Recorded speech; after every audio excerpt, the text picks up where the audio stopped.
Charles. Come in.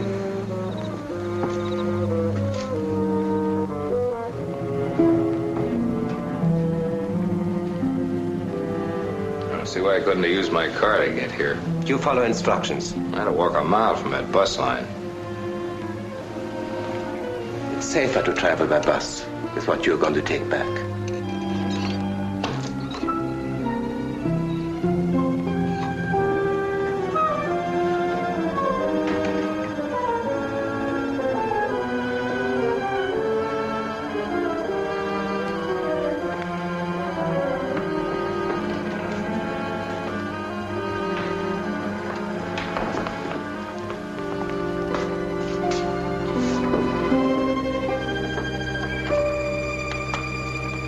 If there should be an accident on the bus, or should you be stopped by anyone, get rid of it.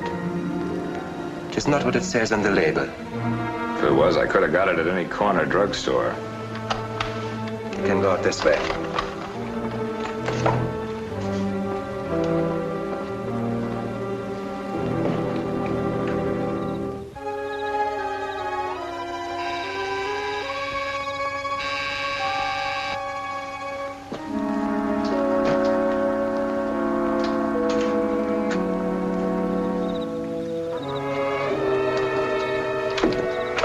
Dr. Ordway, I'm Mrs. Travers.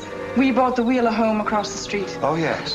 We're having a house party, and one of our guests is taken ill. I couldn't reach our doctor. I wonder if you... Yes, I'll go across with you and see what I can do. That's awfully good of you.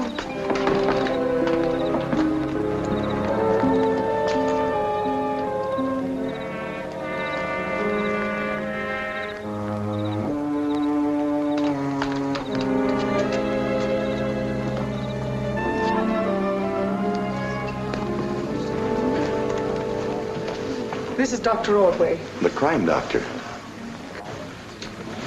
Will you ask everyone to leave the room, please? Surely. This is Mr. Foster's sister, Doctor. How do you do? How do you do?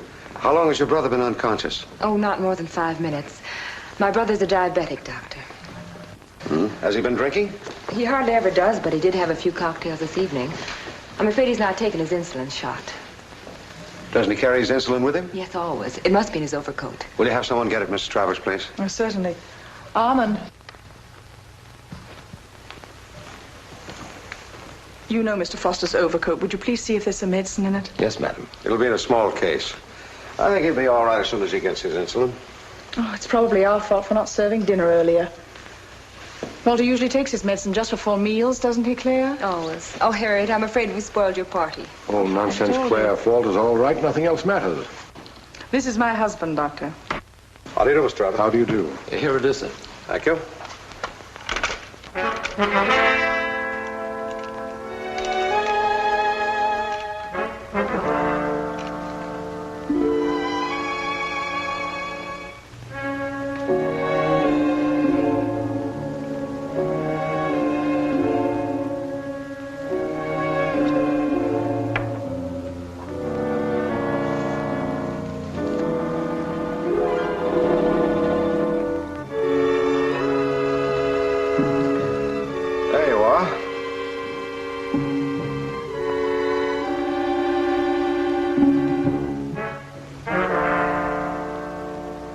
Thanks.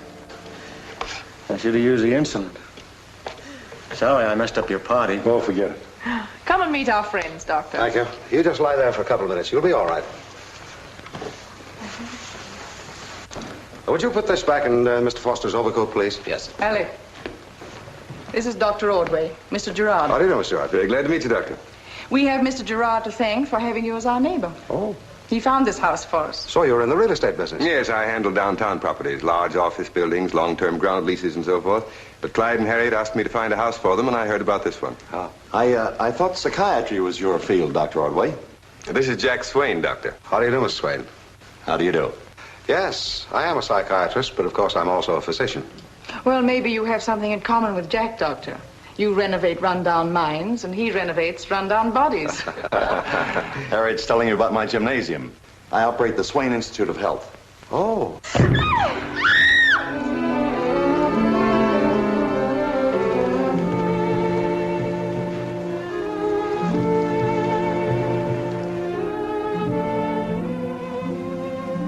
hath given you one face.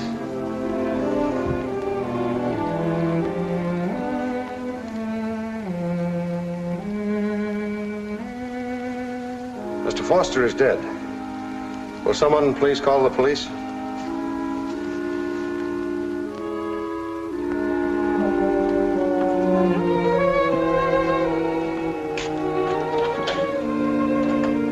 Good morning, Inspector. How are you, Doctor? Call the medical examiner's office and ask Dr. Steiner to come up. I want you to hear what Steiner has to say firsthand. Well, while we're waiting for him, you can tell me if Walter Foster died from natural causes. No, you were right about that. He was poisoned.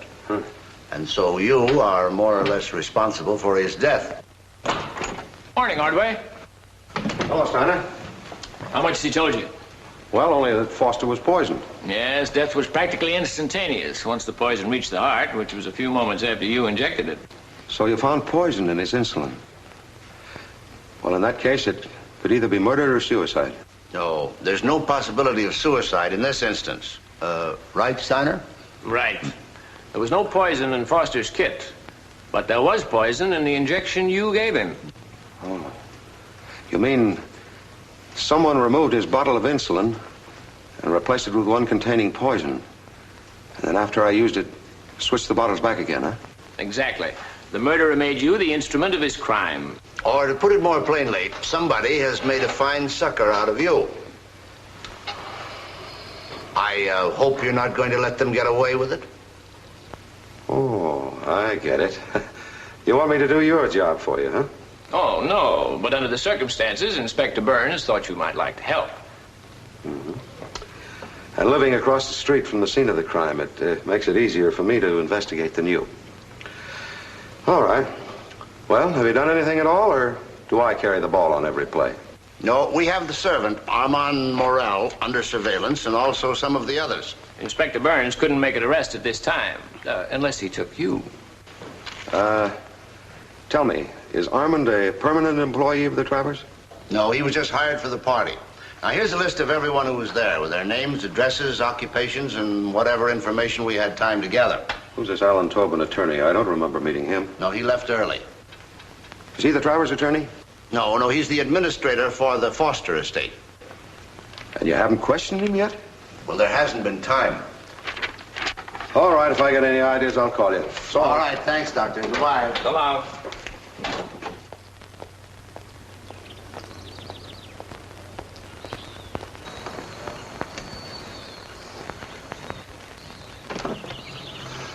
Oh, I'm Dr. Ordway. Miss Foster is expecting me. Yes, sir. Would you come in, please?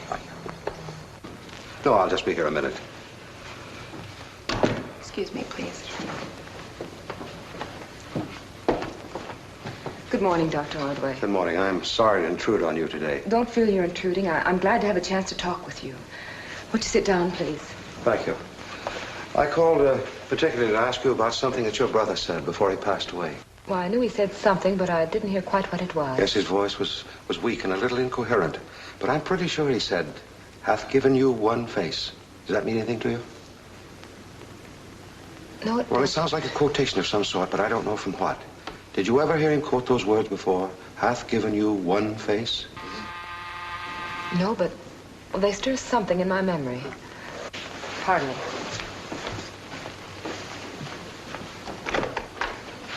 Alec. I just stopped by to express my condolences, Claire, and to see if there's anything I can do. That's awfully good of you, but Mr. Tobin is taking care of everything. You remember Dr. Ordway? Yes, of course. How are you, Doctor? I'm fine, thanks. Miss Foster and I were just talking about something her brother said at the last. It's an incomplete quotation. Hath given you one face. Do you know what that's from? I believe it's from the Bible. Perhaps it's the text of a sermon that impressed Walter. Do you recall the verse it's from? No, I don't at the moment. Oh, well, if either one of you think of it, will you let me know, please? Thank you. Thank you, Dr. Ordway. Goodbye.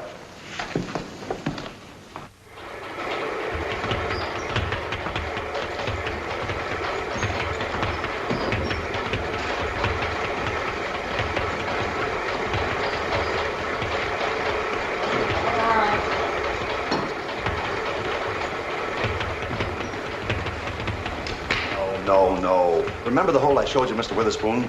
Here. That's right. Well, don't flap around like a confused chicken. Use those arms. That's better. That's right. Now, watch that, Witherspoon. Denny, get him a little higher. Watch those arms. No, that...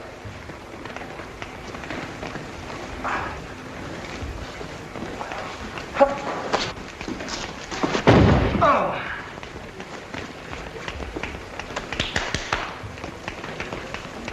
Oh, Dr. Ordway. Looks like I got here just in time. Oh, don't worry about him, Doctor. A few smacks with a wet towel and he'll be as good as new. What is he, a professional wrestler? Certainly not. He's a client. I'm conditioning him. Conditioning him for what? The morgue? Huh? Oh, you should take a course in judo yourself, Doctor. It'd be a pleasure for me to train you personally. Well, that's mighty nice of you, but the idea doesn't happen to appeal to me. Well, it might come in awfully handy someday. You must meet a lot of screwy characters in your line of work. I don't think my patients are as crazy as yours. Hmm? Oh, is there someplace we can talk for a minute? Oh, certainly. In my office.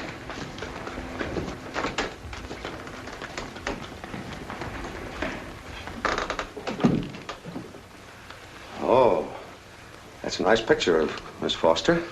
Yes, and there's not another one like it in the whole world.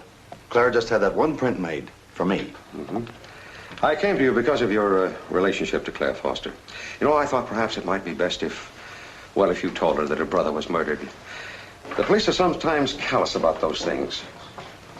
Well, what do you know about that? So Walter was murdered, huh? Well, he had it coming to him. What are you doing with your hands? Is that a nervous habit? Oh, no, that's just exercise. Oh. You ought to try it yourself at odd times during the day when you're not doing anything else. It's good for you. You were saying that Walter only got what he deserved. Yeah. You mind explaining that? Well, there's really nothing to explain, Doctor. But if you nail the killer, would you mind doing me a favor? What's that? Give him my hearty congratulations.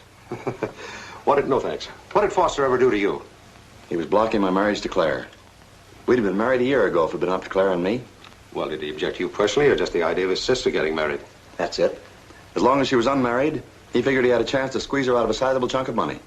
How did he persuade her to stay single? Oh, he sold her on the idea that she was keeping him straight. That if she ever withdrew her support, he'd go to pieces. Mm-hmm. Well, I suppose I should congratulate you on the removal of the obstacle to your marriage. Thanks. And I'll tell Claire about her brother. Although I have a feeling it's going to spoil my evening. Well, you'll be lucky if it doesn't spoil your romance. What are you driving at? Well, it's just a little peculiarity of human nature that if someone you love or someone near to you is murdered, you can't rest until the killer is brought to justice. Oh, I'm afraid Claire won't be thinking of marriage for quite a while. I think you've got something there, Doctor. And, of course, she's going to realize that it must have been someone at the traveler's party who substituted poison for insulin. No, that's why she'll seem a little peculiar to you. And, of course, you do seem to be the one who benefits most by her brother's death. All right, Doctor. You're going to get what you came for. I believe that either Clyde or Harriet Travers killed him. Can you prove that? Well, no, not exactly, but... Well, Harriet was interested in Walter, but he was bleeding her for money. Maybe she killed him because she couldn't give him any more without her husband getting wise. Or maybe he was wise and killed Walter himself. Mm-hmm. Thanks. Don't forget to tell Claire, will you? Yes, all right, I'll tell her. Can you find your way out all right? Oh, I think so. Goodbye. Goodbye.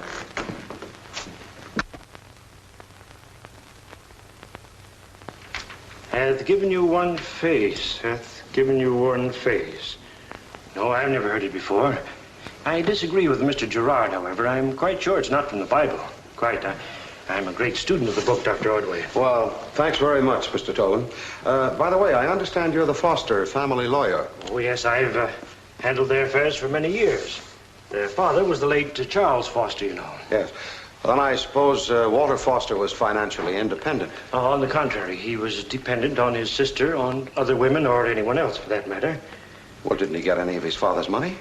I'm the administrator of Charles Foster's estate. The children, Claire and Walter, under the terms of the will, were to have a monthly allowance until they reached the age of 21. Then Walter received his full half of the estate. Well, what did he do with it? He received $250,000 and in 3 years was destitute. Am I keeping you by any chance? Oh, no, I'm waiting. Excuse me. I begged him to leave the principal intact in my hands, but he thought he could do better with it than I could. And then when his money was gone, he wanted Claire to take her inheritance in cash so he could dissipate that. Did she refuse? Oh, she left her money with me and in consequence is enjoying an income of $1,000 a month. Well, I'm waiting.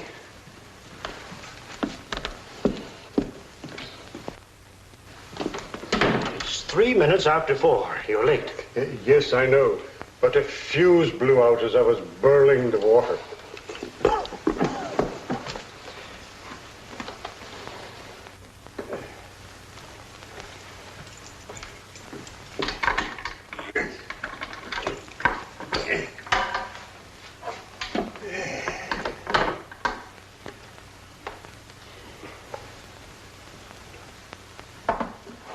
Mr. Tobin, you'd better buy some new fuses. That fellow has the most ingenious excuses for being late with my tea. I just bought fuses. Really? You said that Walter Foster was dependent on his sister. But only for $100 or $200 now and again. Of course, he tried to wheedle more out of her. $5,000 for this, $10,000 for that. Always promising to double the money overnight. But Claire didn't fall for it. She knew her brother. Of course, she was fond of him in spite of his weakness. But you weren't. Is pretense necessary? Walter was a waster. He's better off dead.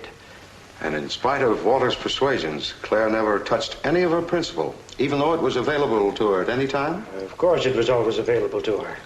As a matter of fact, once she did draw $10,000 in cash. She wanted it to invest in her sweetheart's business, a health institute. Seemed like a foolish investment, but it's turning out all right. Of course, I wouldn't ordinarily discuss Claire's affairs. Why did you really hate Walter Foster? Did he embarrass you by wanting his money in cash? Be careful, Dr. Ordway, or you'll find yourself defending a suit for slander. Goodbye, Mr. Tobin.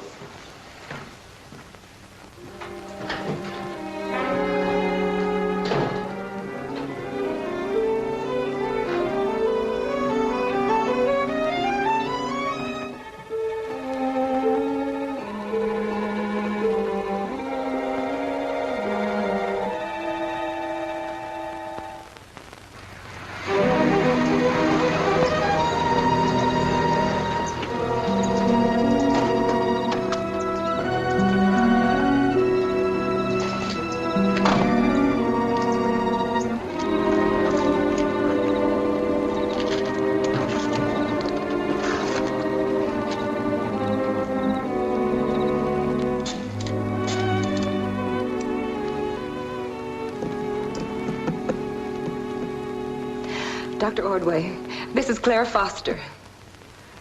Yes, I just found it a moment ago. Can you come over right away? Yes, I'll be glad to. What about the quotation? Well, we didn't find it at first because we looked under the wrong initial in the index. Well, what is it? God hath given you one face, and you make yourselves another. It's from Hamlet. That's right. Yes, I have an idea of what he meant, but it's too long a story to go into over the phone. Please come over right away. All right, I'll be over right away. Goodbye.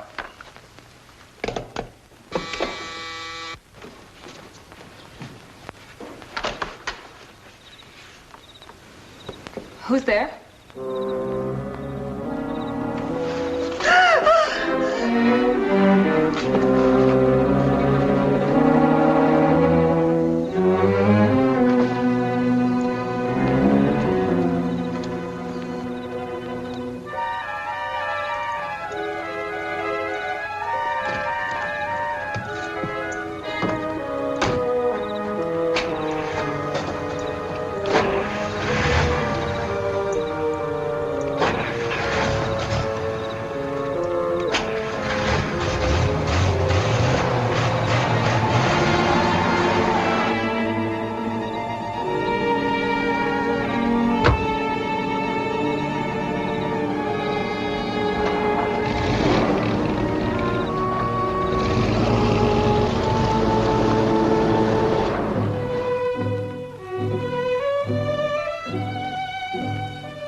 good afternoon, Dr. Ordway. Mr. Travers is not home. Do you wish to see the madam? Yes, please. I shall inform her that you're here. Won't you come in? Thank you.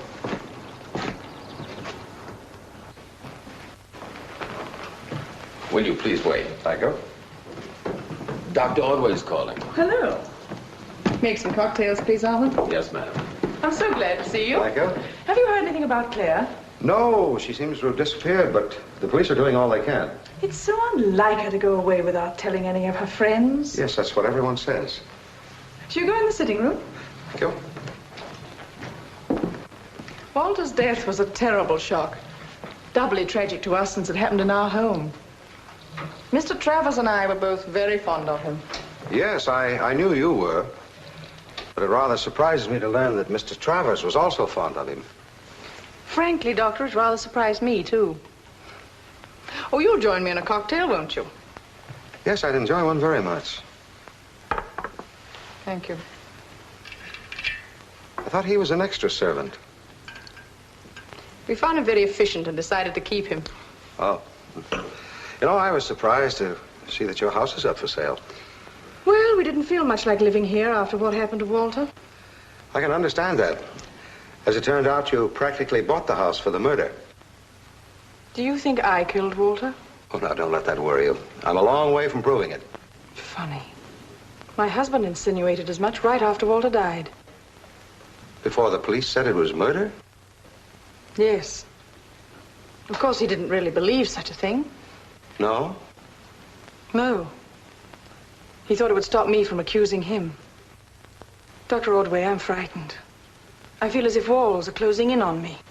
Are you afraid you'll be arrested and charged with Walter's murder? I don't know. I just have a premonition of danger. That's why I've told you things I wouldn't dare tell the police. Hello, Harriet. Good afternoon, Dr. Ordway. Good afternoon. Mrs. Travers and I were just discussing how the insulin could have been switched. Somebody's made me their cat's paw, and I rather resent it. Oh, I wouldn't take that as a personal affront if I were you. Your being summoned here was one of those unpredictable accidents that frequently upset the best laid plans of a murderer. Isn't that so, Dale? Yes. He or she expected Walter to administer his own lethal dose. Say, tell me, Mr. Travers, do you recall noticing anyone come in or go out of this room during the party? Well, we used this room as a men's cloakroom. There were lots of people in and out. I was in here once myself. Yeah, well, as I recall it, the coats were on a long table that you'd placed near that window. So the exchange of insulin could have been managed from the outside. That's right. Oh, of course, it may not mean anything at all, except that it proves it was possible for someone who wasn't at your party to have murdered Walter. But hardly likely. No one who wasn't very close to Walter would know where he kept his medicine. And how could anyone who wasn't at the party know in which room the men's coats were kept? Well, I think I'd better be going. Goodbye, Mrs. Travers. Well, we'll see you to the door.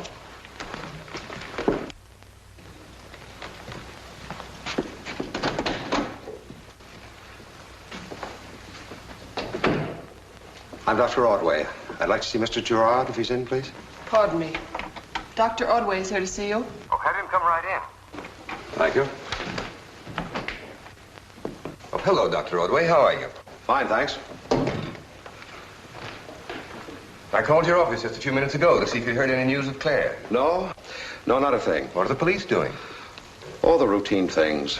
There was nothing to indicate violence when I arrived at her home, so the police considered it a disappearance, at least for the time being. But you don't. Oh, I certainly don't believe she went away voluntarily, no. Neither do I.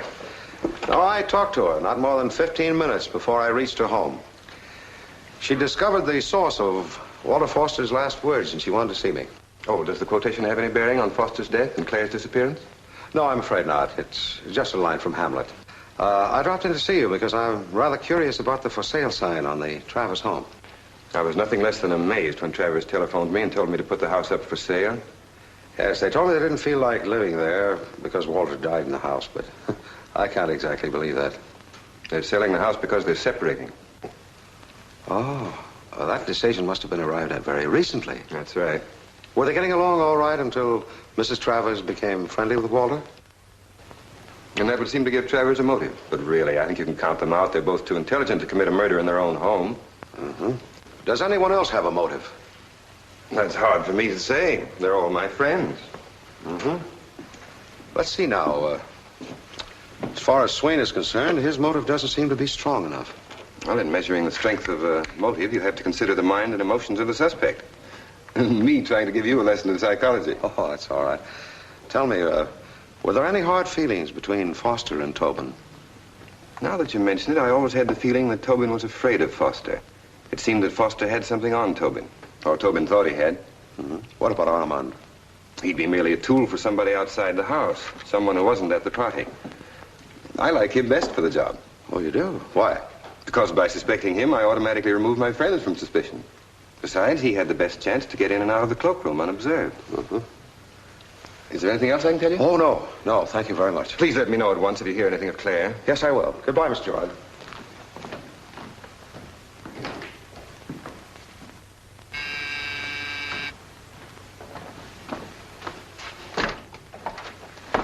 Dr. Ordway is expecting me. Yes, sir.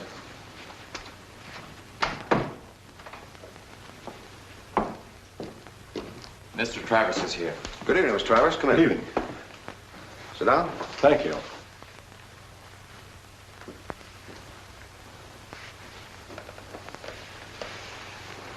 Ever since you left our house, something has been running through my mind. Yes? I may as well tell you, first of all, that my wife and I have quarreled rather seriously over Walter Foster. Yes, I've heard rumors to that effect. When we were married, I gave my wife a substantial block of stocks for a present. Recently, I noticed they were missing from the safe deposit box. She admitted selling them to establish Foster in a business. Was that your first quarrel over him? Well, it was the first serious one. She became angry and announced she was going to leave me. Did you try to dissuade her? Oh, I told her she was making a fool of herself, that Foster had played that game with more than one woman. Yeah, well, of course, she didn't believe that. Not until I gave her the name of the woman he was running around with. At the party, she upbraided him and demanded to know what he had done with the money. He claimed to have lost it at the races and admitted being in love with the other woman. You realize what you just told me gives your wife a pretty strong motive for killing Walter? Is that what you intended? Well, certainly not. I told you because it occurred to me that you might have been right about the insulin being switched by someone outside the house. Who's this other woman? Her name is Connie Day, I believe. She works for a mortician. You know her address or the name of the man she works for? No. Well, I'll try and locate her. Thanks very much, Mr. Travers. Thank you. Good night. Good night.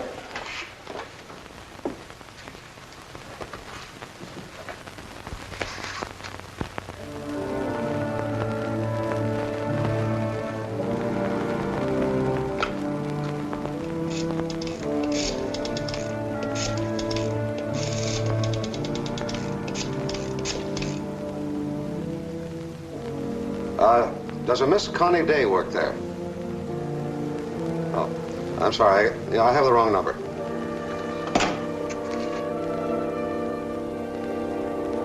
Thank you.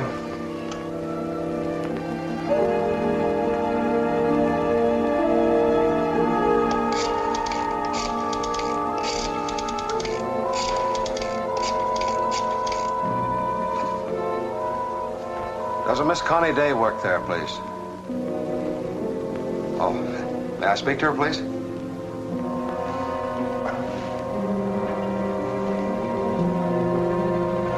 You wanted on a telephone.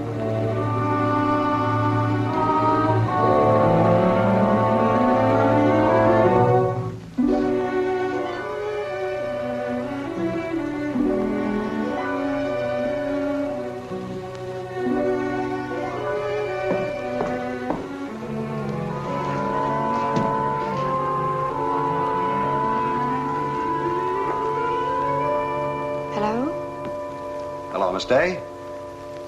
This is Dr. Ordway. Who? But I don't know you.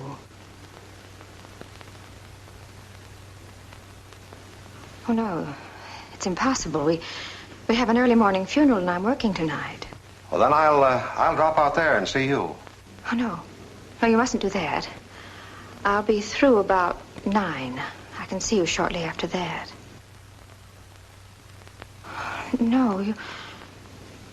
You'd better come to my place. It's 2314 Albany Road, apartment 7.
Come in.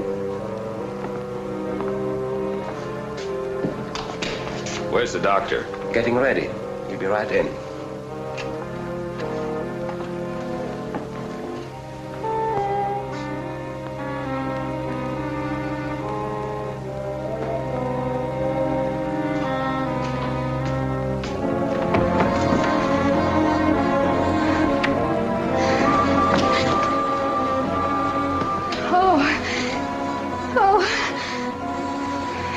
Mr. Gans forgot I was working and locked me in.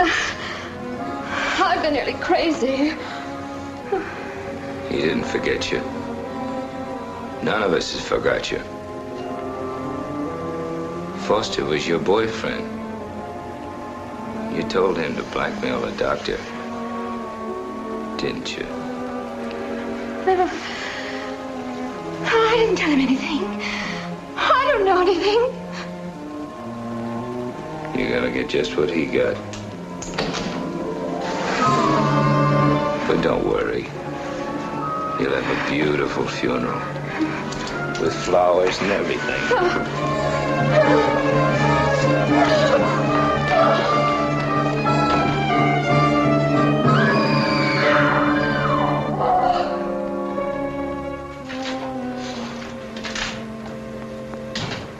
Yeah, she skipped without leaving so much as a handkerchief. I waited around until after 11 last night, and she hadn't arrived home then. You're certainly having bad luck with your phone calls. You talked to Claire Foster and she disappeared. Then you phoned this girl and frightened her away. Maybe she wasn't frightened away. Hasn't it ever occurred to you that whoever's responsible for Claire's disappearance might also be responsible for Connie Day's? You sure you didn't hear her moving out during the night? I certainly did not, or I would have had a word with her. She was supposed to give me 30 days' notice before moving. Oh, there's no one on duty in the lobby here at nights. Oh, you see, we don't have a switchboard. Each apartment has its own phone. I talked to her employer. He said she left there at 9 o'clock. They were both working late because of an early funeral this morning. You know anything about any of her friends? No, but there was one young man I know about. I think they called him Walter. Well, thank you very much. Yes, thanks. You're welcome.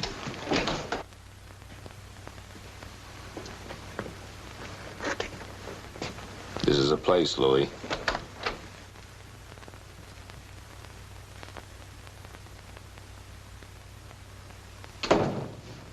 I'm Mr. Casper. I phoned a while ago for an appointment. Well, Dr. Ordway should be here in a few minutes. In the meantime, you can fill in your name, address, and phone number on this card. My brother's the patient. Well, then put down his name. There's a pen on that desk.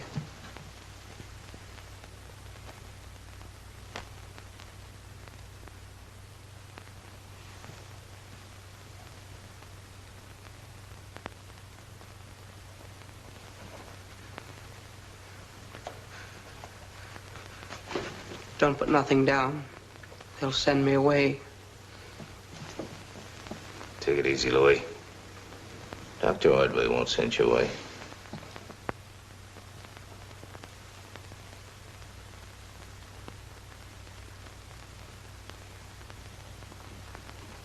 There you are, miss. Thank you. I'm in now, Miss White. I'm sending in a patient, Dr. Ordway.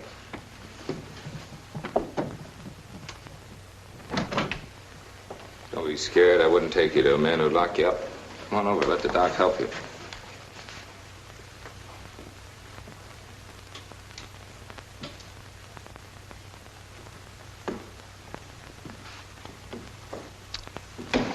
Are you the patient?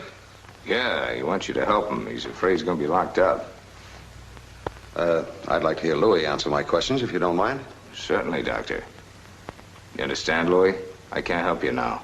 You got to work things out yourself. Come on over and sit down, Louis. Louis, I made a mistake. He's the man who wants to lock you up.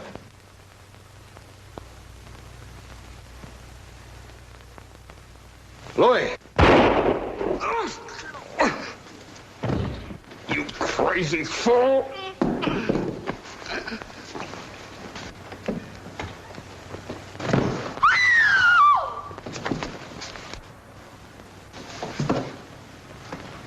My brother shot him. I'll call the police.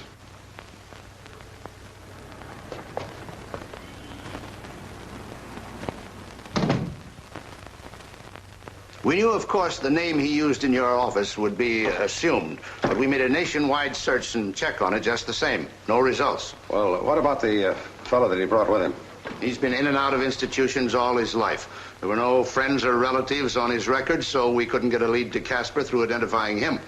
Well, when new patients come in the office, Miss White always has them write their names and addresses on a filing card. I'm all right, thanks. Yes, I know. She gave us Casper's card, but there were no fingerprints on it, except her own and yours. Well, how could Casper handle the card without leaving a finger?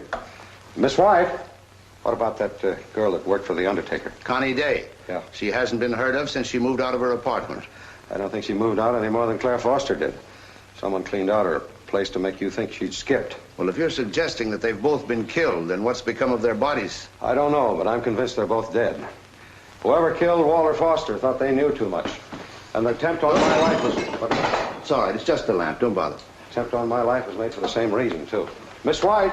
Yes, here she is. Dr. Ordway? Oh, yes. You recall exactly how Casper took the identification card when you gave it to him? Just like anybody else. Well, wait a minute. Here we are. Now, show me. Now, according to Miss White, he took it with his forefinger and his thumb. Oh, well. Then he had to leave a fingerprint on it, unless it was mishandled and smudged off in some way. No. If it had been smudged, it had shown up in the laboratory. Here, now, you better sit down a while. There you are. Take it easy. Oop. All right.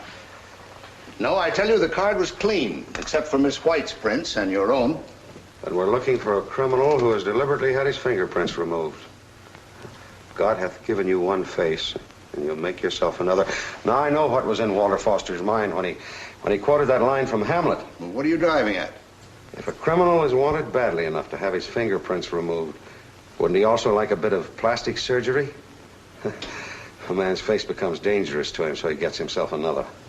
You know, I was just thinking about a letter that we received recently from Washington.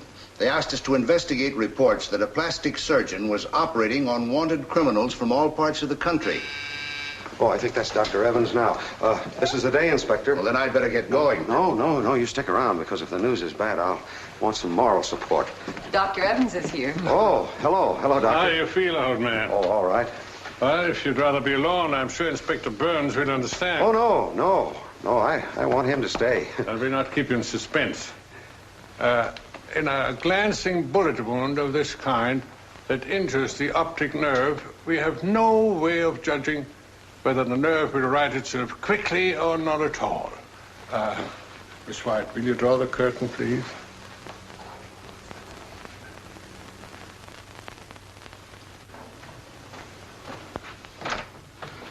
We called to see Dr. Ordway. Won't you come in, please?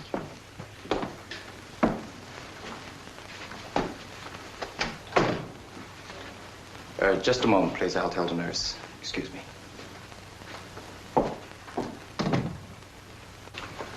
If Dr. Ordway is blind, do you think he'll give up his practice? I should think he'd give up helping the police, if that's what you mean. Oh, how do you do, Miss White? How do you do? How is Dr. Ordway? We've been terribly worried about him. Well, the bandages were removed this afternoon. Dr. Ordway is blind. Oh, God. Isn't there any hope? I'm afraid not for a long time. Perhaps an operation may be attempted later. We'd better go, dear. He may not want to call us today. Oh, no, please don't leave. He heard the doorbell, and I think he'd feel hurt if you left without seeing him. When you do go in, try to be perfectly natural. Express your sympathy once if you wish, but after that, whatever you do, don't refer to his blindness. No, of course not.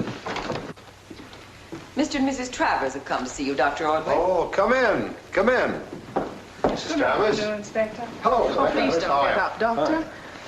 I'm terribly sorry. Well, so am I. Let's not talk about it now. Come on, sit down. I'm awfully glad you dropped in. I'm especially glad that you came together. Now, calling on you together really means something. The for sale sign is down again. Do you mean the separation plans are off? Well, we didn't find a buyer for the house right away, so we just had to live in it. Harriet is kidding. We decided to forget the past and make a new start. Oh, I'm awfully glad to hear that. I wish you the best of luck, too. A cigarette? Yes, please. Thank you. Now you can draw on it. I'm afraid we're tiring Dr. Ordway, Clyde. Oh, no, don't. Yes, we just stopped by to see how you were. Yes. Oh. Well, do come back again soon, won't you? Yes, we will. And if there's anything we can do, why, call us. Thank you very Goodbye, much. Doctor. Goodbye. Goodbye, Doctor. Bye, Mrs. Travers.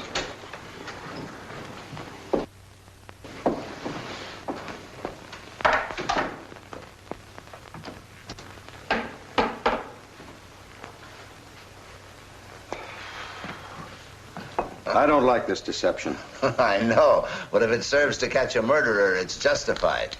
And I don't think Travers and his wife will lose much time spreading the news.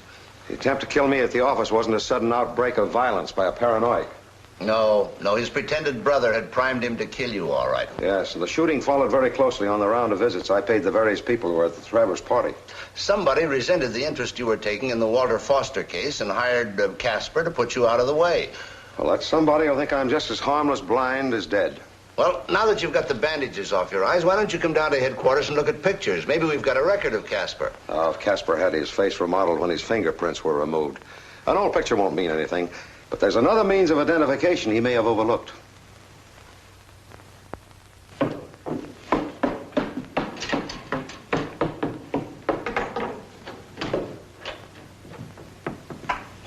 Turn the catch on the lock, will you, Dr. Ordway? Thanks. I had the files brought up. I thought you'd have more privacy here. Oh, splendid. Let me have that card, will you? Card? Yeah, the card that Casper wrote on in my office. There are no prints on it. No, I know that. I want to check the handwriting. I'll have the handwriting experted, but I'm sure you're right. The C's, E's, P's, and R's in both names are the same. There's no question but what Casper and Corsello are the same man. Mm-hmm.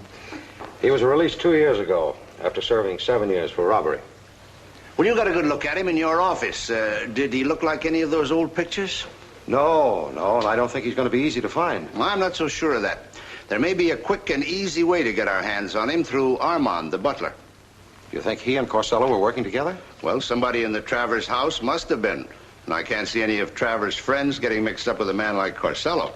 Oh, I don't think that Armand's guilty.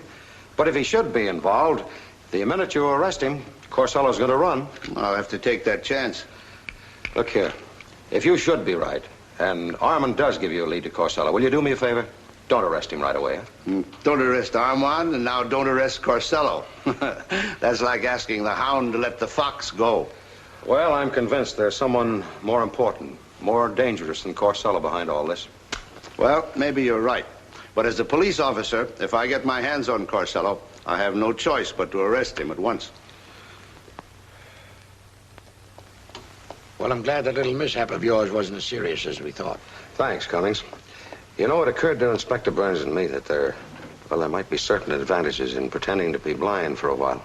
Naturally, your enemies would feel that you were just as harmless as if you had been killed. Yes, but there's someone else who can identify the man who calls himself Casper. I mean my nurse, Florence White. Oh, is that why you called up the agency? Yes. I want you to follow Miss White and be ready to protect her every minute she's out of doors. Well, you don't need a private detective for that. The police department would assign a man to her, and it wouldn't cost you a dime. Yes, I know that, but a crook can usually spot a police detective a mile away. Besides, I've got another reason for wanting the agency to handle it. I don't want an arrest. If you see anyone following Miss White, find out who he is, where he lives. Now I'm beginning to get the idea. Yeah, wait, don't get the idea now or jump to the conclusion that Miss White is bait. I'm engaging you first of all to protect her. Does she know about me? No, I don't think it's occurred to her that she might be in danger, but I don't want to frighten her. Well, I'll try not to let her see me. Okay.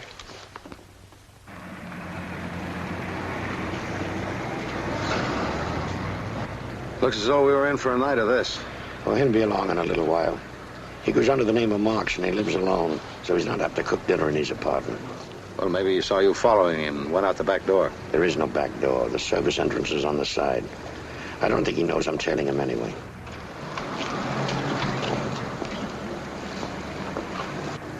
He's coming out now.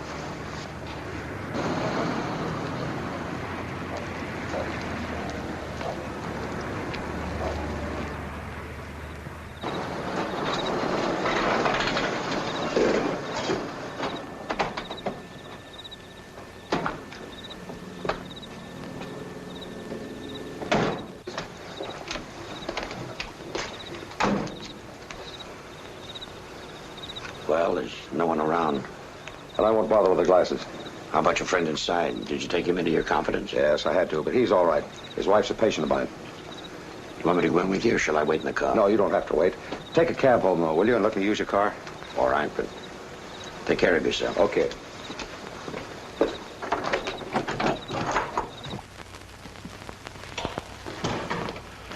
Good evening, Dr. Ordway. Good evening. I appreciate your coming down to see me so late. It's a pleasure. But tell me, what's this about wanting to be made up to look like someone else? Can you make me look like that man? Yes, I think so. You're up to something, Doctor, but you don't need to explain anything to me. Who is this man? His name is Pete Hastings. The police want him for holding up a bank and killing a guard in Indiana. You realize you'll become the target of every policeman. Don't you worry about that. Well, when you telephoned me, you said you wanted me to do you a favor. This I consider an injury. But have it your way. Thank you. Let me see. Oh, yes. We'll try this one for size. Oh, fine.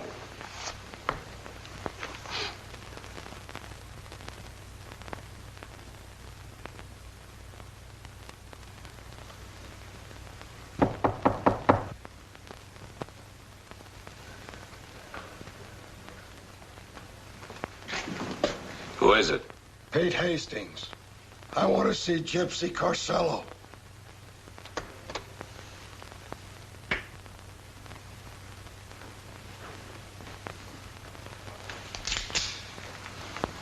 Come in.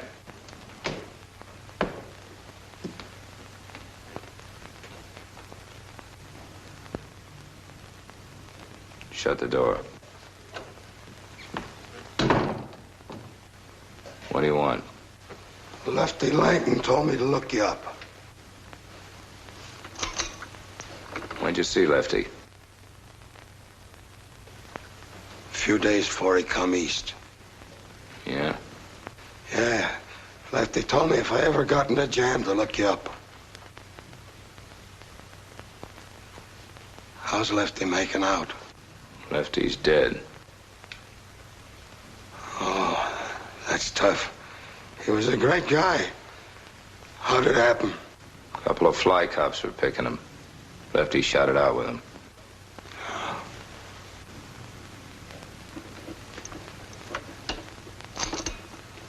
Come in here.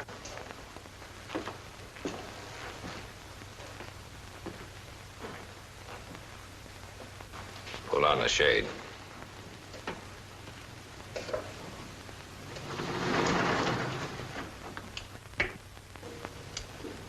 Sit down.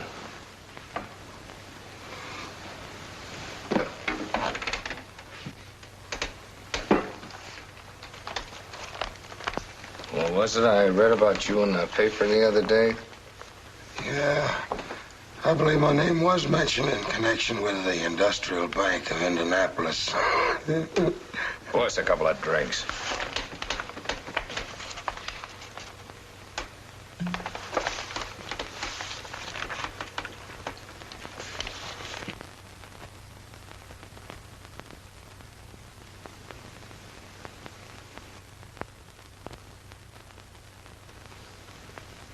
I said a couple of drinks.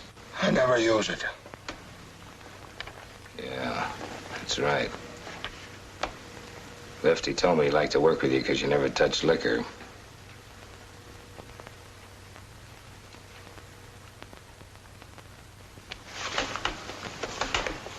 Bank guard was killed in that job you pulled.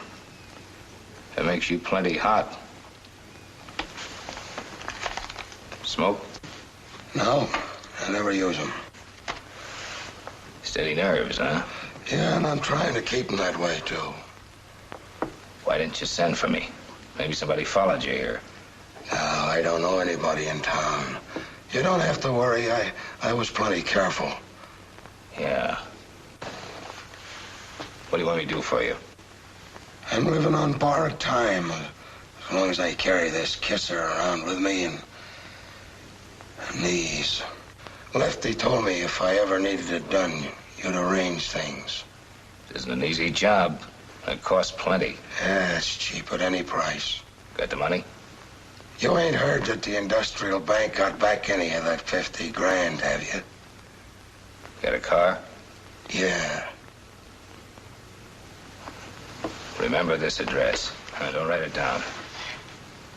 Carl Gantz, 10518 Roma Road.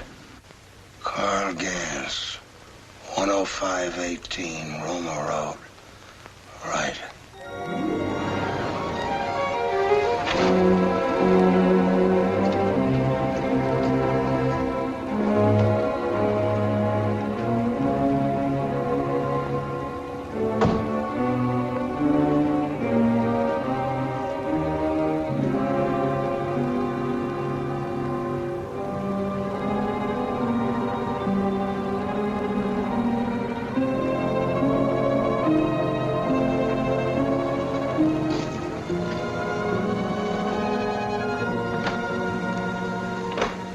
Yes?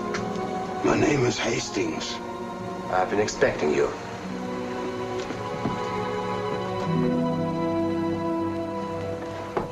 So you see how it is.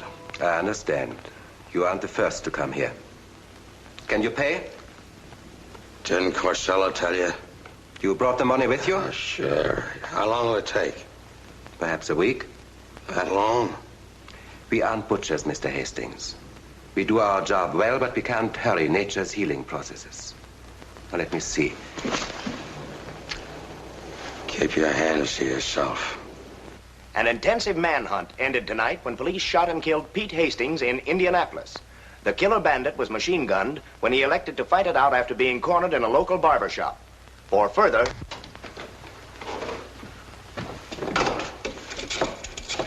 You'll be quite comfortable. We have good facilities and all conveniences, for which, of course, you must be prepared to pay. When can you start? Early in the morning. All right. Pardon me a minute.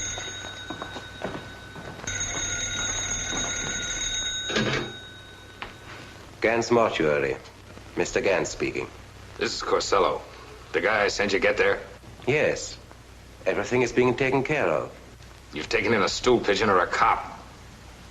I know I said it was Hastings, but I was wrong. I just heard on the radio that Hastings is dead. Well, that's splendid, isn't it? I see. Oh, yes. Everything will be ready.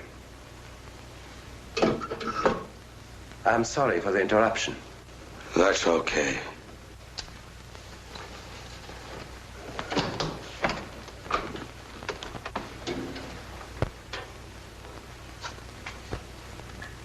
Lie down on the table. I thought you said you'd do the job in the morning. That's for the main job. But we can begin the preliminaries now. Every day counts for you, doesn't it? I think I'll wait till morning. I assure you it's unnecessary to wait. I'll wait anyway. I must insist that you leave everything to my judgment, Mr. Hastings. Come, lie down on the table. Roll up your sleeve. There will be absolutely no pain. This is just a harmless preparation. Okay, if that's the way you want it.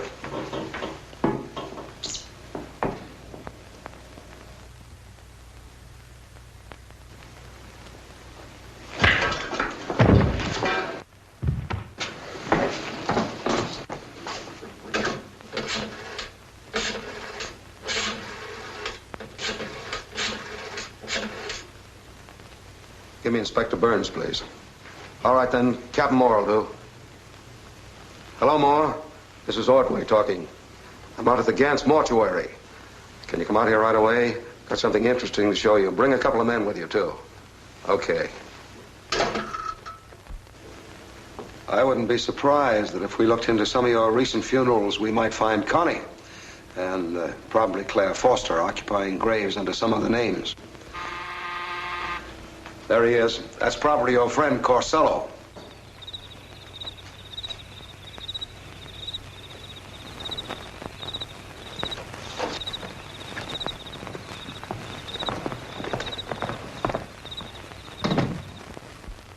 I suppose you realize you might have been killed last night, and then I'd have been blamed for it. It'd have been funny if I'd had to perform an autopsy on you. You could at least have taken us into your confidence so we could cover you. Tell me, have you made Gantz and Casper talk yet? No, not yet. Dr. Steiner's been having a field day, or I should say night. Gans's records indicate that he only had 3 funerals this week. One was okay. The burial orders on the other 2 didn't look good, so we exhumed the coffins and found the bodies of Claire Foster and Connie Day. I've just finished the autopsies. They were both killed by an injection of the same poison that killed Walter Foster. Incidentally, the hypo Gans was going to give you was filled with the same poison. Oh, they're certainly poison-minded. Well, murderers follow patterns like everybody else. What are you doing for lunch, Steiner? Well, I've got another autopsy and appearance before a coroner's jury, but I think I can make it. Fine. I'd like to have a little chat with you about toxicology. That'd be charming. Come on. Oh, have you any objections to releasing Armand now? Not at all. You can take him with you if you like. All right, see you later.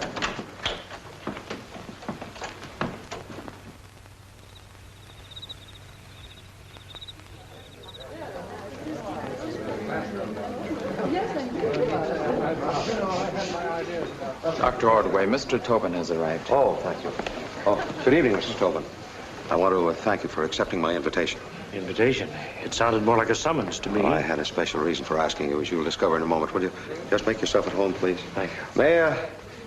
May I have your attention? I want to thank you all for coming here tonight. A little unusual, but I had a special reason for asking you tonight. It's something of a celebration. I know each one of you is haunted by the belief that among your circle of friends there is a murderer. But tonight you can banish that thought.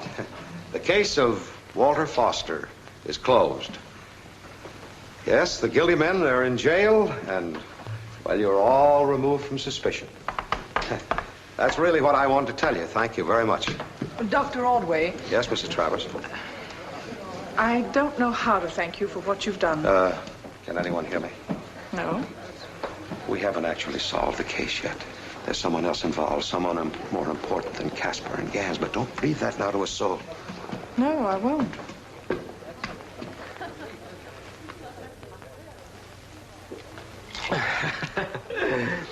I enjoyed our little private chat and drink. You're quite a character, Dr. Ordway. You know, for a while, I thought you suspected me. Oh, I'd like to take you into my confidence, Mr. Tobin. Yes? I didn't tell those people the truth. That was just a little trick to lull someone to sleep. Actually, someone in this house is the killer. But I don't want him to suspect that I know it. That's in the strictest of confidence now. Understand? I only told you this because I know I can trust you. Yes, of course. I won't even mention it to my wife. Thank you. Oh. Yes, I understand. It's a privilege to share your confidence, Doctor. I will not violate it. Thank you.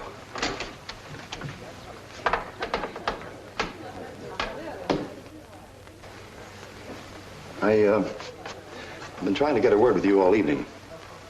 How can you call this case closed? What about Claire? She wasn't involved with men like Corsello and Gans. Whoever's responsible for her murder is right here in this house, laughing at you. I know. That's what I came up to tell you. Huh?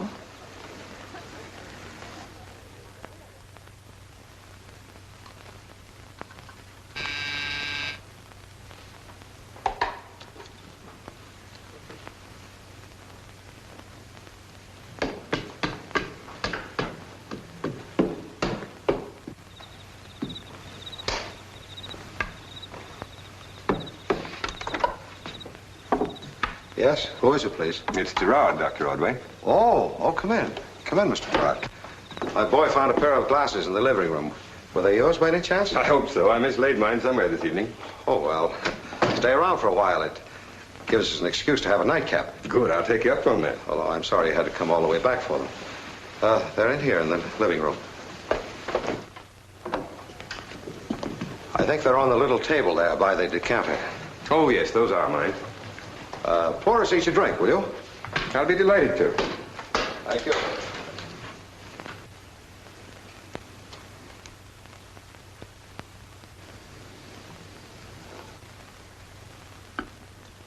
Don't make mine too heavy, will you?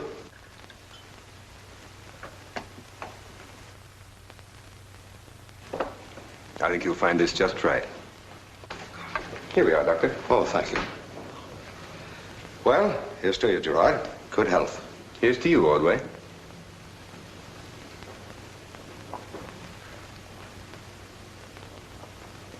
Thank you.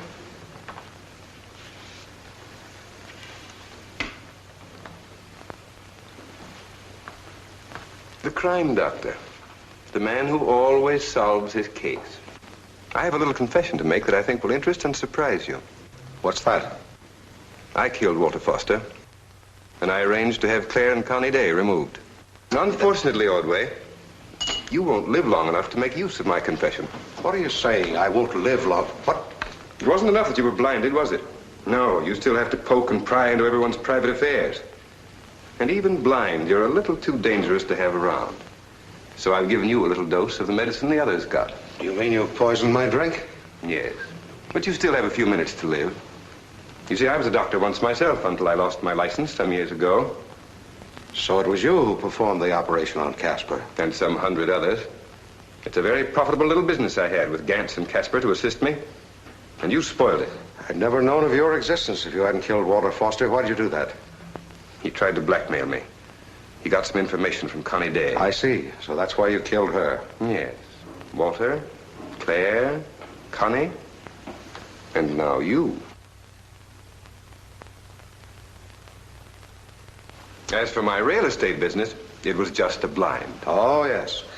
Well, I think I've played this little game with you long enough, Gerard. Oh, you're surprised, huh? Better get ready, Inspector. He said his piece. Well, hurry him back here so I can get that stuff out of him. Well, I've got another surprise for you. I'm also immune to your poison, at least for a time. I've had my stomach lined with a heavy emulsion of chalk. All right, Murphy, take care of him. Come on, hurry up, Ordway. Steiner's waiting for you. Yes.